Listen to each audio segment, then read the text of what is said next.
ডিব্ৰুগড়ৰ ঐতিহ্যমণ্ডিত ৰূপনগৰ নামঘৰৰ অতিথিশালা নিৰ্মাণৰ বাবে বিধায়ক ঋতুপৰ্ণ বৰুৱা 10 লাখ টকা আৰ্থিক অনুদান।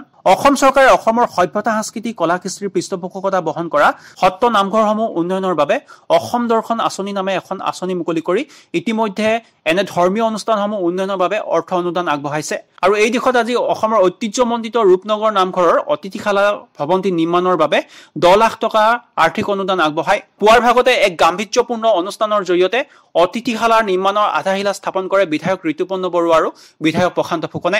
এক গাম্ভীৰ্যপূৰ্ণ ধৰ্মীয় আধ্যাত্মিক অনুষ্ঠানৰ মাজেৰে আধাৰশিলা স্থাপন কৰে অতিথিশালাৰ নিৰ্মাণৰ বাবে। অসমৰ মাননীয় মুখ্যমন্ত্ৰী সৰ্বানন্দ সোণোৱাল ডাঙৰীয়াই অসমৰ মুখ্যমন্ত্ৰী দায়িত্ব লোৱাৰ পাছত প্ৰথমবাৰৰ বাবে এটা ঐতিহাসিক সিদ্ধান্ত গ্ৰহণ কৰা হৈছিল যে অসমৰ নামঘৰসমূহক আমি চৰকাৰী অনুদান দিয়াৰ আওতাৰ ভিতৰত আমি লৈ আহিছিলোঁ। নামঘৰসমূহক ডাইৰেক্ট ধন দিবৰ কাৰণে অসম চৰকাৰ পুঁজি দিবৰ কাৰণে আমি সিদ্ধান্ত গ্ৰহণ কৰিছিলোঁ আৰু সেই নীতিৰ আধাৰত আমি নামঘৰসমূহক আমি 2.5 লাখ টকা ইতিমধ্যে প্ৰদান কৰা হৈছে আৰু কিছু নামঘৰত আমি মূল নামঘৰসমূহ আমাৰ সমষ্টিৰ আমি 10 লাখ টকা অনুদান আগবঢ়াইছোঁ আৰু ৰূপনগৰ আজি নামঘৰে 10 লাখ টকা লাভ কৰিছে।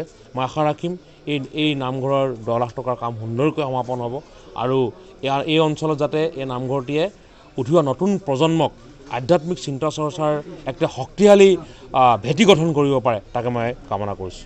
News desk report RVTV।